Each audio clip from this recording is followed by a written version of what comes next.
అనారోగ్యం, ఉద్యోగం, వ్యాపారం అప్పులతో బాధపడుతున్నారా? వెంటనే జేకేఆర్ గురువు గారికి కాల్ చేసి అపాయింట్మెంట్ తీసుకోండి.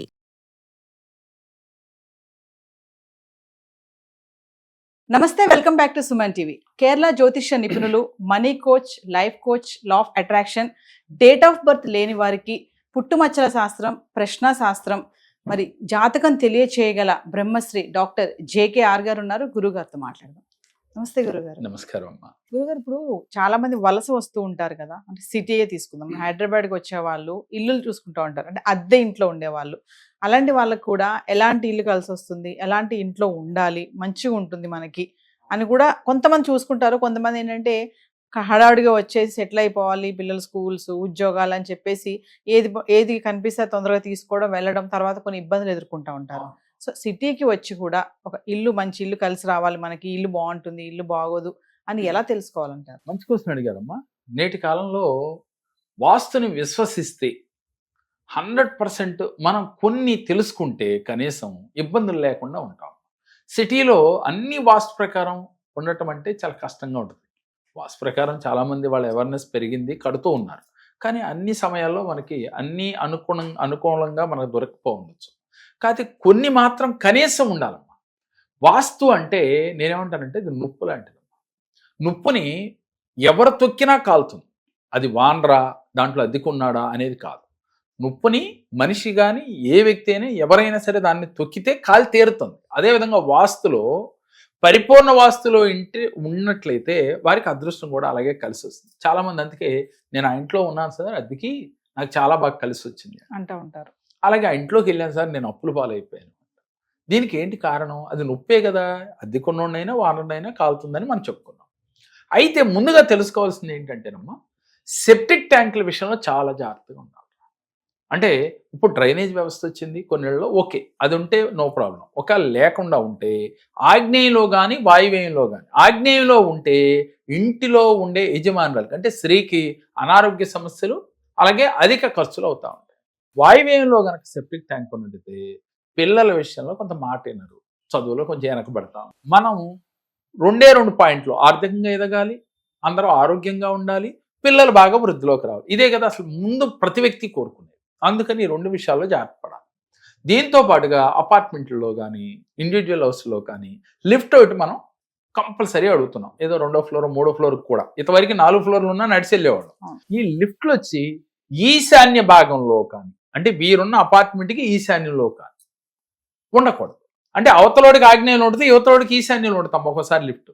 అపార్ట్మెంట్లో అలా తప్పని పరిస్థితిలో కడతా ఉంటారు. అలా ఉన్నప్పుడు ఈశాన్యంలో వీళ్ళు బరువు పెట్టడం వల్ల వీళ్ళు ఆర్థికంగా సఫర్ అవుతూ ఉంటారు. దీంతో పాటుగా మనకి ముఖ్యమైన విషయం ఏంటి అని అంటే, చాలామంది బరువు కావాలని చెప్పి కొన్నిసార్లు వారికి అనుగుణంగా ఎక్కడ పెడితే అక్కడ లిఫ్ట్ని ప్రొవైడ్ చేస్తూ ఉంటారు. అలా చేసినందువల్ల కూడా వీరికి అక్కర్లేని ఖర్చులు, తలభారం ఏర్పడుతూ ఉంటుంది. దీనితో పాటుగా కిటికీలు కానించి, తలుపులు కానించి, తూర్పే తీసుకుందాం. ఒక తూర్పిల్లు వీళ్ళు వెళ్ళి చోటాకి వెళ్ళారు అద్దెకి, వెళ్ళినప్పుడు సెంటర్లో పెట్టుకోవాలి. అంటే దర్వాజా ఇంద్రస్థానంలో పెట్టుకుంటే చాలా అద్భుత ఫలితాలు వస్తాయి.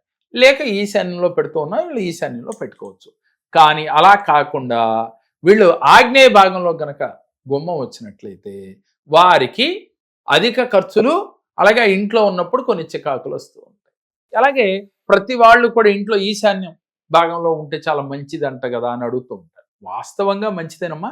ఏ ప్లాట్లో ఉన్నా దాంట్లో ఉన్న కిటికీలు కానించి, గుమ్మాల కానించి సరైన ఉచ్చ స్థానంలో ఉన్నాయా లేవా, ఎలా తెలుస్తాయి సార్ మాకు అని చాలామంది, అంటే అందరికీ తెలిసింది వాళ్ళ, కొంతమంది తెలియని వాళ్ళు. అంటే ఈశాన్యంలో కానీ ఇంటి సెంటర్లో కానీ గుమ్మం ఉన్నట్లయితే అది ఉచ్చమే, ఇంద్రస్థానము అంటాం. అలాగే దీనితో పాటుగా మనకి గాలి వెలుతురు పుష్కలంగా ఉండాలి.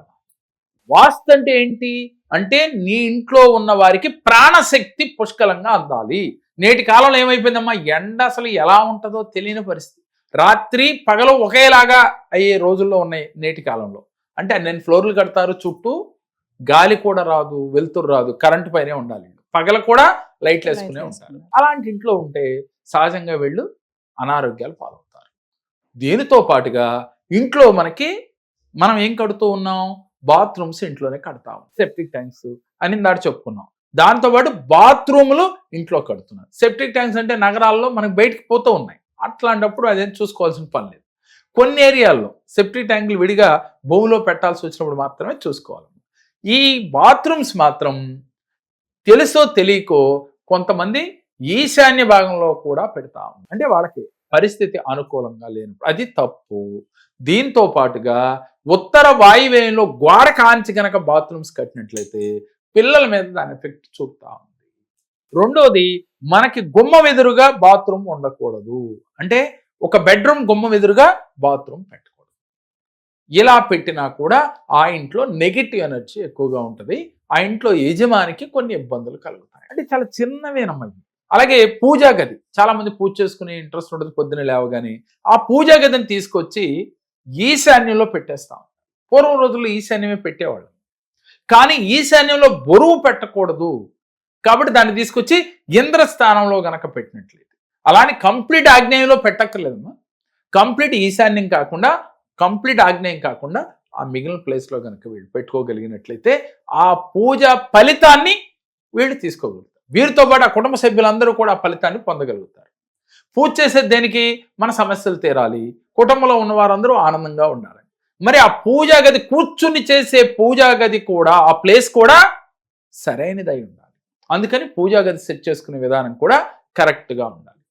రెండోది, ఇంట్లో గోడలకి రంగులు వేస్తాం కదమ్మా, రంగులు కూడా మనిషి మీద ఎఫెక్ట్ చూపుతాయి. ఉదాహరణకి మీకు బాగా నిండుగా ఉండాలని డార్క్ కలర్స్ వేసేసుకున్నారనుకోమ్మా, లైటింగ్ తగ్గిపోతుంది. లైటింగ్తో పాటుగా ఆ ఇంట్లో పడుకుంటే మీకు తెలియని ఒక టెన్షన్, భయం కూడా ఉంటుంది. మనసు ప్రశాంతత ఉండదు. లైట్ కలర్స్ వేసుకున్నప్పుడు మనసు ప్రజెంట్గా ఉంటుంది, హ్యాపీగా ఉంటుంది. అంటే కలర్ థెరపీ అంటారమ్మా. అంటే ఒక వాస్తుతో పాటుగా ప్రతి దాని మీద కూడా మన మైండ్ ఇన్ఫ్లుయెన్స్ చేస్తుంది. ఒక రంగు మీద కావచ్చు, వాస్తు మీద కావచ్చు, ఆ ఇంట్లో మనం పెట్టుకుని సర్దుకునే సామాను పైన కూడా, అంటే నీట్గా అలంకరించుకున్నారనుకోమ్మ ఇల్లు, మీ మనసంతా చాలా ప్రశాంతంగా ఉంటుంది. చూడండి, అయితే ఆ సర్దుకునేది వాస్తు రీత్యా సర్దుకున్నట్లయితే ఇంకా అద్భుతంగా ఉంటుంది. కబోర్డ్స్ కూడా ఎక్కువగా ఈశాన్య భాగంలో కన్నా కూడా పడమర దక్షిణాల్లో ఎక్కువగా ఉండటం. బీరువా తీసుకొచ్చి దక్షిణ నైరుతిలో కానీ, అలాగే ఉత్తర వాయువ్యంలో కానీ పెట్టుకోవడం.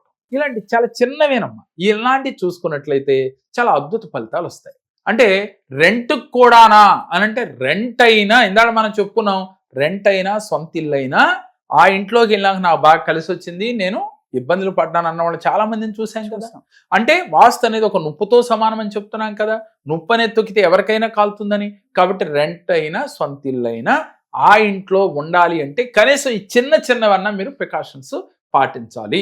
ఇది తెలిసినా సహజంగా వీడియో చూస్తేనే మీకు అర్థమైపోతుంది ఇది ఇలా ఉండాలి, ఇది ఇలా ఉండాలని. ఇలాంటివి పాటించి మీరు ఉన్నట్లయితే మీకు అద్భుత ఫలితాలు వస్తాయి. మరి ఇప్పటి వరకు నేను చూసుకోలేదండి, మరి ఆ ఇంట్లోకి వెళ్ళి నాకు ఎలా వస్తున్నాయి, మారలేని స్థితిలో ఉన్నాము అనుకున్న వాళ్ళు మీరేం చేయాలంటే పరిపూర్ణ వాస్తు యంత్రం అని ఒకటి ఉంటుంది. అది కనీసం ఉత్తరం గోడకి పెట్టుకున్నట్లయితే, అలాగే మీ ఇంటి సింహద్వారం పైన లోపల పైన గృహలక్ష్మి అమ్మవారి యొక్క ఫోటో పెట్టుకున్నట్లయితే, అంటే ఇది పెట్టుకుంటే జీవితాలు మారిపోతాయా, వాస్తు దోషాలు పోతాయంటే పోవమ్మా. కనీసం ఎంతో కొంత ఊరట కలుగుతుంది.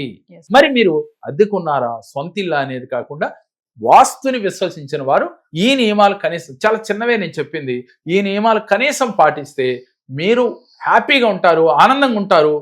100% మీ జీవితంలో ఉన్నతంగా ఎదగలుగుతారమ్మా. చాలా మంది వాస్తు సమస్యల కోసం మమ్మల్ని కలుస్తూ ఉంటారు.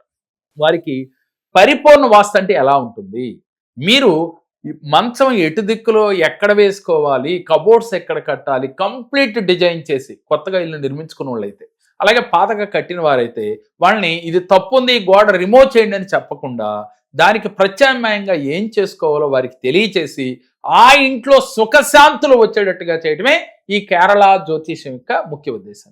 అంటే ఒక జ్యోతిష్యమే కాకుండా, ఆస్ట్రాలజీయే కాకుండా 13 శాస్త్రాల్లో ఆ వ్యక్తిని పరిశీలించి పరిశోధించి జాతక వివరాలు తెలియచేసి వాస్తురీత్యా కూడా వారు హ్యాపీగా ఉండాలి, ఆ ఇంట్లో వీళ్ళు ఆనందంగా ఉండాలి, చక్కగా నిద్రపోవాలి, సుఖ సంతోషాలతో వారు కోరుకున్న ధనంతో ఉండాలి అంటే కనీసం చిన్న చిన్న మార్పులు చేసుకుని వారు ఆనందంగా ఉండవచ్చమ్మా.